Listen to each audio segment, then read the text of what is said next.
Halo, perkenalkan nama saya Devita Sari Purba, NPM 19110105. Di sini saya akan menceritakan sebuah dongeng yang berjudul Pinocchio. Di suatu tempat hiduplah seorang pemahat kayu yang bernama Pak Geppetto. Ia hidup sebatang kara dan berharap mempunyai anak. Di suatu hari, Pak Geppetto membuat boneka dari batang kayu sambil memahat. Dia berdoa, "Kamu akan kubuat dan kujadikan anak saya akan beri kamu nama Pinocchio." Doa itu ternyata didengar oleh peri yang tak sengaja lewat di rumah Pak Geppetto. "Aku akan mengabulkan keinginanmu, wahai Pak Tua," berbicara dari dalam hati sang peri.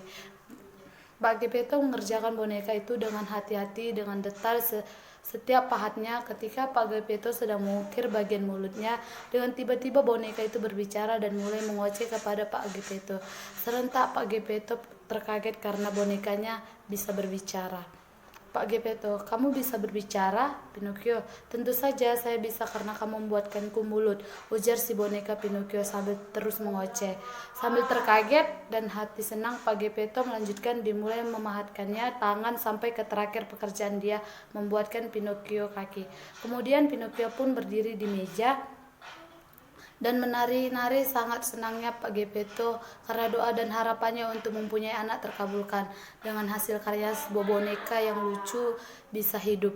"Pak Geppetto, panggil aku ayah karena kamu anakku, dan tidurlah Pinocchio karena besok kamu akan pergi sekolah." Pinocchio, "Baiklah ayah, saya akan tidur." Maka tertidurlah mereka dengan nyenyak. Keesokan harinya, Pak Geppetto menyiapkan semua kebutuhan dengan menjual boneka-boneka hasil pahatnya untuk Pinocchio sekolah dan dibelikannya buku. Di perjalanan menuju sekolah, Pinocchio melihat sebuah pertunjukan sandiwara boneka dan dijuallah buku pemberian Pak Geppetto untuk membeli karcis. Pinocchio masuk ke panggung itu karena dia merasa dia paling dibangga dibandingkan boneka-boneka itu. Awalnya si pemilik panggung sandiwara itu merasa terganggu dan akan marah, tetapi mendengar sorakan penonton kepada Pinocchio, dia mengizinkan Pinocchio untuk melanjutkan pertunjukannya. Setelah selesai pertunjukan, Pinocchio pun diberi imbalan beberapa koin emas oleh si pemilik panggung sandiwara itu. Bergegaslah pergi Pinocchio, namun di tengah perjalanan Pinocchio bertemu dengan seekor rubah dan kucing, dan disapanya lah Pinocchio.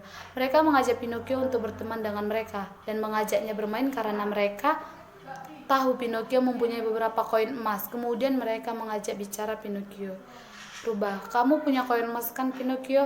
Pinocchio, "Iya, memang kenapa?" Kucing, "Jika koin itu bertambah banyak, kamu mau tidak? Pasti ayahmu juga akan senang melihatnya," rayu si kucing.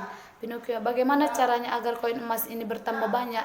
Tanpa Pinocchio, "Kamu bisa menambahnya di bawah pohon ajaib, lalu tidur ketika kamu terbangun, maka koin emas itu akan menjadi banyak," jawab si rubah. Maka bergegaslah mereka pergi. Sesampainya di rumah, maka Pinocchio menceritakan kejadian terjadi, dan Pinocchio berkata jujur dan mengakui kesalahannya. Dengan tidak disadari, Pinocchio berubah menjadi anak laki-laki sejati layaknya manusia. Maka hidup mereka bahagia. Saya mengambil hikmah dari cerita Pinocchio ini, janganlah kita berbohong sekecil apapun, karena berbohong akan merugikan diri sendiri. Menjadilah anak yang baik, berbakti kepada orang tua. Terima kasih.